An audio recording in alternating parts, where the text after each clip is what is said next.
everyone. Hello, everybody. It's wonderful to see you all here. And I cannot thank you enough for being here tonight to help us celebrate. And I have to say that I hope that all of you, and Kevin and Tim and John and all of the people here who actually make all this possible, I hope that you are proud of what you have done and all the people that you support, the amazing people that you support. On Friday, I was on the phone with a school board member from Arkansas. We were talking about his preparation for a meeting taking place actually right now, at which he is arguing for adding protections for LGBT people to the district's anti-discrimination policy. As we just heard, those are sorely needed everywhere. As I was talking to this school board member, he told me, "I'm not gay. I just want our schools to be better. I have heard from too many teachers who are living in fear," he said, "and I am tired of Arkansas being fifth from the bottom of the list when it comes to education." He told me about a recent case in his school in one of the schools in his district where a student tried to get a teacher's attention in the hallway, and the teacher turned around and said, right out loud, "I don't talk to queers." I mean, the school board member said, "What year is this anyway?" It is easy to understand his bewilderment. Thanks to many of the people right here in this room, we have made so much progress for LGBT people. We're on the brink of a possible nationwide victory for marriage equality. Right?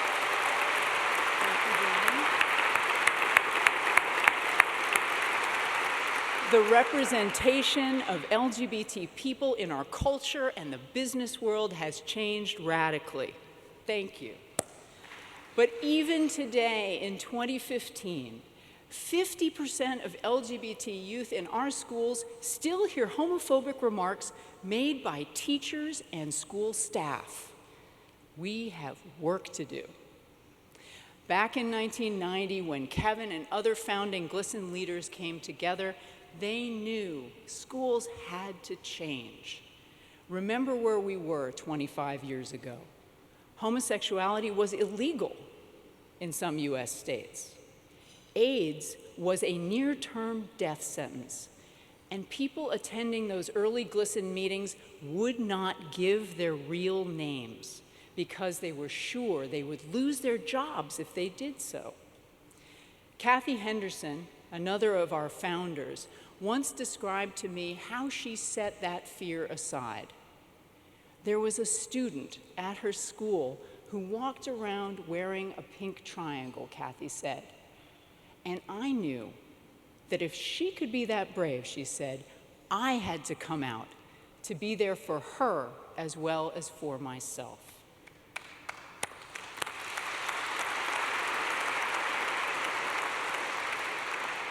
Today, 25 years later, that determination plus years of hard work and outreach and organizing and courage mean that we live in a very different world. Since 1990, GLSEN has championed K-12 schools that support and nurture and inspire every child, including LGBT students. We fight for school cultures that foster respect for all, and we seek to dismantle the biases and discrimination that hold students back from achieving their full potential. That work has led to a sea change from coast to coast. Today, nearly 22 million students go to school in states where they are specifically protected from harassment and violence for being LGBT.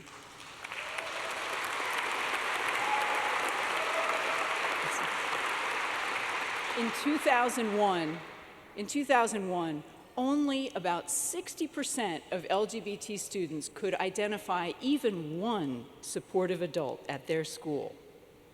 Today, 96% can find that one person who can help to save their life.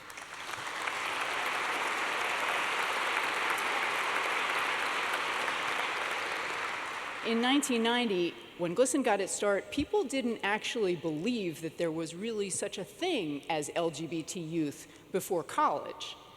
But just a few weeks ago, it all happened in college. But just a few weeks ago, people across the world heard the voices of LGBT youth from high school and middle school and some elementary schools loud and clear as tens of thousands took part in GLSEN's Day of Silence. As a result, anti-LGBT violence and bias in our schools, once thought to be an intractable fact of life, has measurably declined, especially in those states and in those schools where GLSEN's interventions are in place. But today, we stand at the crossroads of two realities. At the same time that we have seen these gains, students in rural and small town schools are much less likely to have access to the critical supports that they need. LGBT students of color face greater rates of harassment and discrimination that pushes them out of school before graduation. And transgender students face the worst violence and experience some of the deepest despair. Across the country today, there are aggressive new efforts to roll back our progress and undermine support for LGBT students in the name of religious freedom. What year is it anyway? Even if there are places where it feels like a time warp, we do know that it is not 1990 anymore, because we know what to do, and we have seen it work. When brave advocates like everyone you see on this stage stand up to make a difference wherever they may be, GLSEN is there with knowledge to help drive programs and advocacy, experience from the field about what works in the classroom, and the inspiration of example of the students and teachers and allies and supporters who stand up to make this idea a reality. GLSEN is there with a safe space kit now in the hands of tens of thousands of teachers, supporting them as they support their students. GLSEN is there with our CDC-funded work to reduce risk behaviors among young men of color. And GLSEN is there with model policies for school administrators and leaders. We've won support for these principles and these interventions from the U.S. Department of Education to a growing bipartisan base of support in Congress. We don't know yet today how things turned out at that school board meeting in Arkansas, although I do think I'll be able to find out when I go back to my seat. I'm kind of eager to see what happened. Best case, the new policy passed, and there is an amazing new opportunity to remove the barriers to achievement standing in the way of LGBT students in this one district in Arkansas.